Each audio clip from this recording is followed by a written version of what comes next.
نحمدہ ونصلی علی رسولہ الکریم اما بعد بسم اللہ الرحمن الرحیم السلام علیکم ورحمۃ اللہ وبرکاتہ۔ آسمانی دروازوں کی تعداد کتنی ہے؟ آسمانی دروازوں کی تعداد سن کر آپ کے ہوش اڑ جائیں گے۔ شب بارات میں آسمان کے کتنے دروازے کھولے جاتے ہیں؟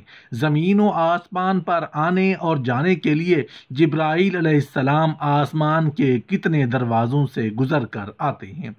آسمان کے ایک دروازے کی لمبائی اور چوڑائی کتنی ہے؟ وسعت رزق کے لیے شب بارات میں سورہ یاسین کا وظیفہ کیسے کرنا چاہیے؟ شب بارات میں سورہ فاتحہ اور آیت الکرسی پڑھنے کی فضیلت کیا ہے؟ 15ویں شعبان یعنی شب بارات میں غسل کرنے کی کیا فضیلت ہے؟ مکمل تفصیل جاننے کے لیے ویڈیو کو آخر تک ضرور دیکھیے گا۔ انشاءاللہ آپ کو اس تمام اسلامی معلومات کا زندگی بھر فائدہ ہوتا رہے گا۔ محترم ناظرین، آسمان کے دروازوں کا ثبوت تو قرآن پاک سے بھی ثابت ہے۔ آسمان میں بہت قسم کے اور بے شمار دروازے ہیں اور آسمان کے دروازے ہر وقت بند رہتے ہیں، ضرورتاً کھلتے ہیں۔ روزی اترنے کے دروازے، فرشتے اترنے کے دروازے، بعض دروازے سے دعائیں اور توبہ جاتی ہے، بعض سے خاص فرشتے اترتے ہیں اور بعض سے مرنے والوں کی روحیں اندر جاتی ہیں۔ نیز خاص اوقات میں اقص الخاص فرشتوں کی آمد کے دروازے کھول دیے جاتے ہیں۔ نیز ہر روح کے لیے آسمان سے جانے کا دروازہ مقرر ہے، جس کی فرشتوں کو بھی خبر ہے۔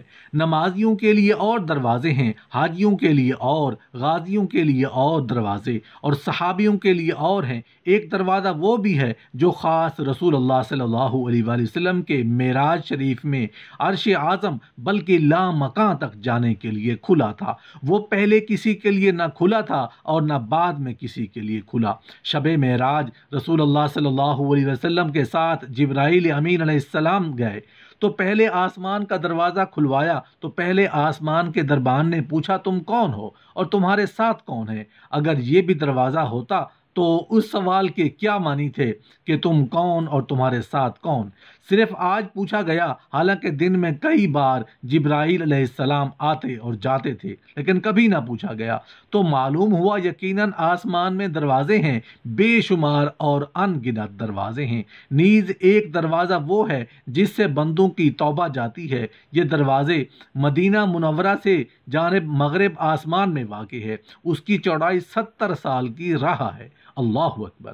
جب اس کی چوڑائی 70 سال کی مسافت ہے تو لمبائی اور اونچائی کتنی ہوگی اللہ تعالیٰ ہی بہتر جانتا ہے۔ آسمان کے دروازے تو مخصوص اوقات میں بند ہو جاتے ہیں، جیسے بندے کے مرنے پر اس کی روزی اور اعمال کا دروازہ بند ہو جاتا ہے، مگر توبہ کا دروازہ تو قرب قیامت ہی بند ہوگا۔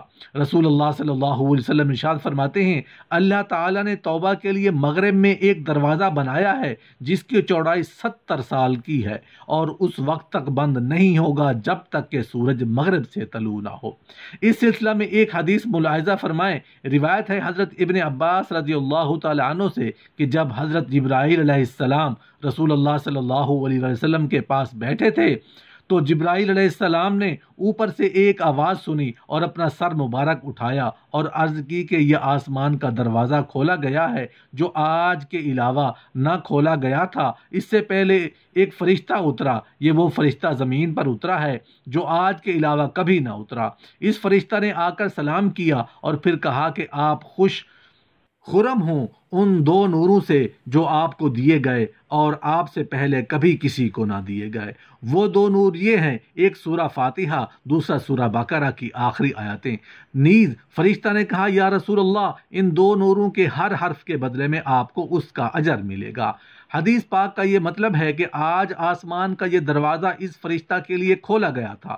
اس سے پہلے یہ فرشتہ کبھی زمین پر کسی کام کے لیے نہیں آیا تھا اور نہ کبھی کسی پیغمبر کو کوئی پیغام سنانے کے لیے آیا تھا۔ یہ فرشتہ اسی روز آیا اور رسول اللہ صلی اللہ علیہ وآلہ وسلم کی خدمت میں آیا تھا۔ نیز اس فرشتہ کا نزول صرف رسول اللہ صلی اللہ علیہ وآلہ وسلم کی کرامت و عزت کے ظہور کے لیے تھا، ورنہ یہ پیغام تو حضرت جبرائیل علیہ السلام بھی آپ کو سنا سکتے تھے۔ اس حدیث سے معلوم ہوا کہ آسمان میں دروازے ہیں۔ شب بارات مبارک رات ہے اور شب بارات میں 300 رحمت کے دروازے کھول دیے جاتے ہیں۔ شب بارات میں آسمانوں کے دروازے کھل جاتے ہیں۔ پہلے دروازے پر ایک فرشتہ کھڑا ہو کر پکارتا ہے کہ جو شخص اس رات میں رکوع کرے اسے مبارک ہو۔ دوسرے دروازے پر یوں پکارتا ہے کہ اس رات میں سجدہ کرنے والے کو مبارک ہو۔ تیسرے دروازے پر یوں پکارتا ہے کہ دعا کرنے والے کو مرحبا۔ چوتھے دروازے پر یوں پکارتا ہے کہ جو شخص اس رات میں خوف الہی کی وجہ سے روتا ہے اس کے لیے بشارت ہو۔ پانچویں دروازے پر یوں پکارتا ہے کہ جو شخص اس رات میں کوئی نیک اور شائستہ عمل بجا لاتا ہے اسے خوش ہو جانا چاہیے۔ چھٹے دروازے پر یوں پکارتا ہے کہ کوئی مانگنے والا ہے کہ وہ اپنی حاجت مانگے اور اس کی حاجت پوری کی جائے۔ ساتویں دروازے پر یوں پکارتا ہے کہ کوئی مغفرت کا طالب ہے کہ اس کی سر پر بخشش کا انمول تاج رکھ دیے جائے۔ اسی شب برات کے متعلق حضرت سیدنا ابوبکر صدیق رضی اللہ تعالیٰ عنہ ایک حدیث پاک نقل فرماتے ہیں کہ رسول اللہ صلی اللہ علیہ وآلہ وسلم نے ارشاد فرمایا، شعبان کی 15ویں رات ہو تو اس یعنی شب برات میں نماز پڑھو اور 15ویں شعبان یعنی شب برات کی صبح روزہ رکھو۔ رسول اللہ صلی اللہ علیہ وسلم آگے ارشاد فرماتے ہیں، شب برات یہ برکت والی رات ہے اور اللہ تعالیٰ اس رات میں فرماتا ہے کوئی مغفرت طلب کرنے والا کہ اس کو بخش دوں، ہے کوئی عافیت چاہنے والا کہ میں اس کو عافیت دوں، ہے کوئی روزی مانگنے والا کہ میں اسے روزی عطا کروں، کوئی یہ مانگنے والا صبح صادق ہونے تک یہ ندائیں اور یہ بخششیں ہوتی رہتی ہیں۔ ایک حدیث پاک میں یوں ارشاد ہوا، جس نے عید کی 2 راتیں اور 15ویں شعبان کی رات کو زندہ کیا یعنی ان راتوں میں عبادت کی تو اس کا دل مردہ نہیں ہوگا جس دن لوگوں کے دل مردہ ہو جائیں گے۔ حضرت علی المرتضیٰ رضی اللہ تعالیٰ عنہ فرماتے ہیں، اللہ کے پیارے رسول صلی اللہ علیہ وسلم نے ارشاد فرمایا، جب شعبان کی 15ویں رات ہو تو اس میں قیام کرو اور اس کے دن یعنی 15ویں شعبان کو روزہ رکھو کہ بے شک اللہ تعالیٰ اس رات میں غروب آفتاب سے آسمان دنیا پر تجلی فرماتا ہے اور فرماتا ہے کوئی بخشش مانگنے والا کہ اس کی مغفرت کروں، ہے کوئی روزی طلب کرنے والا کہ میں اس کی روزی دوں، ہے کوئی عافیت چاہنے والا کہ میں اس کو عافیت عطا کروں، کوئی اس کا چاہنے والا ہے، کوئی اس کا چاہنے والا ہے۔ یہ عطیات و بخششیں صبح صادق کے طلوع ہونے تک جاری رہتی ہیں۔ سبحان اللہ سبحان اللہ۔ حضرت عبداللہ ابن عباس رضی اللہ تعالیٰ عنہ سے مروی ہے کہ 5 راتوں میں دعائیں قبول کی جاتی ہیں، جمعہ کی رات، پہلی رجب کی رات، شب بارات، شب قدر، عید و بقر عید کی رات۔ حضرت سیدنا عمر فاروق رضی اللہ تعالیٰ عنہ فرماتے ہیں کہ اللہ کے رسول صلی اللہ علیہ وآلہ وسلم نے فرمایا کہ شعبان المعظم کی 15ویں رات کو جاگ کر عبادت کرو اور اس کی صبح کو روزہ رکھو، جو شخص اس رات میں عبادت کرے گا اس کا دل مردہ نہیں ہوگا۔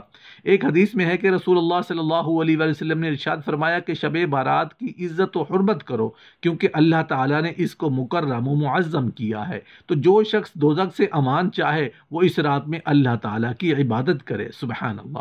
شب بارات کتنی متبرک اور نورانی رات ہے۔ جو شخص شعبان المعظم کی 14ویں تاریخ کو آفتاب ڈوبنے کے قریب لا حول ولا قوت الا باللہ العلی العظیم 40 مرتبہ اور درود پاک 100 مرتبہ پڑھے گا تو اللہ تعالیٰ اس کے 40 برس کے گناہ کو بخش دے گا اور 40 حوران بہشت اس کی خدمت کے لیے مقرر کرے گا۔ رسول اللہ صلی اللہ علیہ وآلہ وسلم نے شعبان المعظم کی 13ویں رات میں اللہ تعالیٰ کی بارگاہ میں اپنی امت کی شفاعت کی گزارش کی تو 1/3 امت کی شفاعت ہوئی۔ پھر شعبان المعظم کی 15ویں رات شب بارات میں مناجات کی تو ساری امت کے حق میں شفاعت مقبول ہو گئی، سوائے ان نافرمان بندوں کے جو سرکش اونٹوں کی طرح اللہ تعالیٰ سے روگردانی کرتے اور منہ موڑ کر بھاگتے ہیں، یعنی کافر۔ غرض کے شب بارات میں اللہ تعالیٰ نے رسول اللہ صلی اللہ علیہ وآلہ وسلم کو سید الشافعین کا منصب عظیم عطا فرمایا ہے اور آپ کے سر مبارک پر شفاعت کا زریں تاج رکھا ہے۔ محترم ناظرین، کیا یہ بات سچ ہے کہ شب بارات میں روحیں اپنے گھروں میں لوٹ آتی ہیں؟ شب بارات میں مسلمانوں کی روحیں اپنے گھروں اور اپنے عزیز و اقارب کے گھروں میں آتی ہیں اور کہتی ہیں، اے گھر والو، تم ہمارے گھروں میں رہتے سہتے ہو، ہمارے مالوں کو خرچ کرتے ہو اور ہماری چیزوں کو برتتے ہو، استعمال کرتے ہو، ہمارے بچوں سے خدمت لیتے ہو، اللہ کے واسطے مجھے کچھ دو۔ ہمارے لیے ایصال ثواب کرو، ہمارے اعمال ختم کر دیے گئے، ہم تو تمہارے اعمال جاری ہیں۔ اگر گھر والے یا اس کے عزیز و اقارب یا دوست احباب اپنی حیثیت کے مطابق ایصال و ثواب صدقہ خیرات کرتے ہیں اور فاتحہ اور ختم قرآن پاک کر کے ان کے نام سے ایصال ثواب کرتے ہیں تو یہ روحیں خوش خوش ان کی حق میں دعائے خیر کرتی ہوئی واپس لوٹتی ہیں۔ اگر گھر والے ان کے ایصال و ثواب نہیں کرتے، صدقہ خیرات نہیں کرتے، تو یہ روحیں خالی واپس ہوتی ہوئی گھر والوں کے لیے دعائے نقصان و خسران کرتی ہیں۔ حضرت سیدنا عبداللہ بن عباس رضی اللہ تعالی عنہ سے مروی ہے کہ روحیں دروازوں پر آ کر بیٹھ جاتی ہیں اور کہتی ہیں کہ اے گھر والو، ہمارے اوپر رحم و مہربانی کرو، آج کی رات ہمارے لیے صدقہ و خیرات کرو، اگرچہ ایک نوالا روٹی ہی کا صدقہ کیوں نہ ہو، کیونکہ ہم صدقہ و خیرات اور ایصال و ثواب کے محتاج ہیں۔ بس اگر وہ روحیں کچھ نہیں پاتی، یعنی گھر والے فاتحہ درود کچھ نہیں کرتے، تو وہ روحیں حسرت و نا امیدی کے ساتھ واپس لوٹ جاتی ہیں۔ اب جن لوگوں کی مرضی ہو صدقہ و خیرات کریں، ایصال و ثواب کریں، فاتحہ دلائیں اور اپنے مرے ہوں کو خوش و خوش واپس کریں، اور جن لوگوں کی مرضی ہو وہ اپنے مرے ہوں کو اپنے دروازے سے نا امید واپس کریں۔ حضرت ابو قلابہ رحمۃ اللہ علیہ نے خواب میں ایک قبرستان دیکھا جس کی سب قبریں پھٹ گئی تھیں اور ان کے مردے قبروں سے باہر نکل کر قبروں کے دہانے پر بیٹھے ہوئے تھے، اور ہر ایک کے آگے ایک ایک نورانی تشت تھا، لیکن ایک شخص کو دیکھا کہ اس کے سامنے نورانی تشت نہیں ہے۔ حضرت ابو قلابہ رحمۃ اللہ علیہ نے اس سے دریافت فرمایا، کیا وجہ ہے کہ تمہارے سامنے نورانی تشت نہیں دیکھ رہا ہوں؟ اس مردے نے جواب دیا کہ جن لوگوں کے آگے آپ نورانی تشت دیکھ رہے ہیں، ان کے رشتہ دار اور ان کی اولاد ان کے لیے دعائے خیر اور صدقہ و خیرات اور ایصال و ثواب کرتی ہیں۔ یہ نورانی تشت انہیں کے صدقات اور دعاؤں کا نتیجہ ہے۔ حالانکہ میرا بھی ایک لڑکا، مگر وہ صالح نیک بخت نہیں اور خیالات بھی اچھے نہیں ہیں، عقائد گندے ہیں، صدقہ و خیرات، ایصال و ثواب، فاتحہ درود کا قائل نہیں، نہ میرے لیے صدقہ و خیرات کر کے ایصال ثواب کرتا ہے، نہ دعا کرتا ہے، اسی لیے میرے آگے نورانی تشت نہیں ہے اور مجھے اپنے پڑوسیوں کے سامنے بہت شرمندگی ہو گئی ہے۔ حضرت ابو قلابہ رحمۃ اللہ علیہ خواب سے بیدار ہوئے تو انہوں نے اس کے لڑکے کو بلا کر جو کچھ خواب میں دیکھا تھا بتایا۔ اس کے لڑکے نے پورا واقعہ سننے کے بعد کہا، حضور آپ گواہ رہیں، میں گندے خیالات سے توبہ کرتا ہوں۔ چنانچہ وہ اللہ تعالیٰ کی عبادت کرنے لگا، صدقہ و خیرات، ایصال و ثواب کا قائل ہو کر اپنے والد کے لیے دعائے خیر اور صدقہ و خیرات اور ایصال و ثواب کرنے لگا۔ بہت دنوں بعد خواب میں پھر حضرت ابو قلابہ نے اسی قبرستان کو دیکھا اور اس آدمی کو بھی دیکھا کہ آج اس کے آگے بھی نورانی تشت ہے، اور وہ نورانی تشت سورج سے بھی زیادہ درخشاں اور دوسروں کے نوروں سے بھی زیادہ منور تھا۔ اس مردہ آدمی نے حضرت ابو قلابہ سے کہا کہ اللہ تعالیٰ آپ کو میری طرف سے جزائے خیر عطا فرمائے، آپ کی نصیحت کی وجہ سے میرے لڑکے نے آگ سے پناہ دلوائی اور اب میں اپنے پڑوسیوں کی شرمندگی سے بچ گیا۔ 15ویں شعبان المعظم کا روزہ رکھنا کیسا ہے؟ شب بارات کی صبح کے روزہ سے متعلق رحمت عالم صلی اللہ علیہ وآلہ وسلم نے ارشاد فرمایا، جو شعبان کی 15ویں تاریخ کو روزہ رکھے گا اسے جہنم کی آگ نہیں چھوئے گی۔ رسول اللہ صلی اللہ علیہ وآلہ وسلم نے ارشاد فرمایا، 15ویں شعبان کی رات یعنی شب بارات میں غسل کرو، اور غسل بھی شام کے بعد کرنا مستحب ہے۔ نیز رسول اللہ صلی اللہ علیہ وسلم نے ارشاد فرمایا، جو غسل بنیت عبادت کرے تو غسل کے پانی کے ہر قطرے کے بدلے اس کے نامہ اعمال میں 700 رکعت نفل نماز کا ثواب لکھا جائے گا۔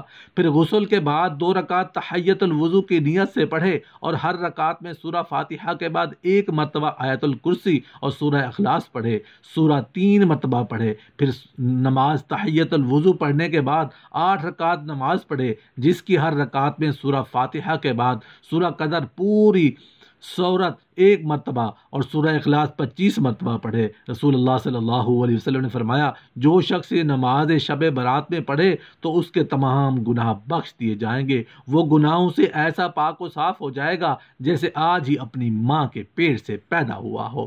جو کوئی مسلمان مرد و عورت شب برات میں بعد نماز مغرب 20 رکعت نفل نماز اس طرح کہ ہر رکعت میں سورہ فاتحہ کے بعد 10 مرتبہ سورہ اخلاص پڑھے، اللہ تعالیٰ اس کے نامہ اعمال میں 10,000 نیکیاں لکھے گا۔ شب بارات میں جو شخص 100 رکعت نفل نماز پڑھے اس طرح سے کہ ہر رکعت میں سورہ فاتحہ کے بعد سورہ اخلاص 10 مرتبہ پڑھے، تو اللہ تعالیٰ اس کے پاس 100 فرشتوں کو بھیجتا ہے کہ وہ اس کے پاس رہیں اور اسے بہشت کی خوشخبری سنائیں اور شیطان کے مکر و فریب سے بچائیں۔ نیز اللہ تعالیٰ اس کی حاجت کو پوری کرے گا۔ جو شخص شعبان المعظم کی 15ویں رات کو 12 رکعت نفل نمازیں اس طرح پڑھے کہ ہر رکعت میں سورہ فاتحہ کے بعد سورہ اخلاص 10 مرتبہ پڑھے تو اس کی تمام سیاہ کاریاں مٹا دی جائیں گی اور اس کی عمر طبعی میں برکت دی جائے گی۔ شب بارات میں بعد نماز مغرب 2 رکعت نماز نفل پڑھے، پھر سورہ یاسین 1 مرتبہ یا سورہ اخلاص 21 مرتبہ پڑھ کر دعا مانگے، 1 مرتبہ پڑھیں اور پھر خیر و عافیت کے ساتھ عمر دراز ہونے کی دعا مانگے۔ انشاءاللہ تعالی رسول اللہ صلی اللہ علیہ وسلم کے صدقے میں دعا قبول ہوگی۔ شب بارات میں 2 رکعت نفل نماز بعد نماز مغرب، پھر سورہ یاسین کی 1 مرتبہ یا سورہ اخلاص 21 مرتبہ پڑھ کر دعائے شب بارات 1 مرتبہ پڑھیں، پھر وسعت رزق اور مخلوق کے آگے محتاج نہ ہونے کی دعا مانگے۔ انشاءاللہ تعالی روزی میں برکت اور زیادتی ہوگی۔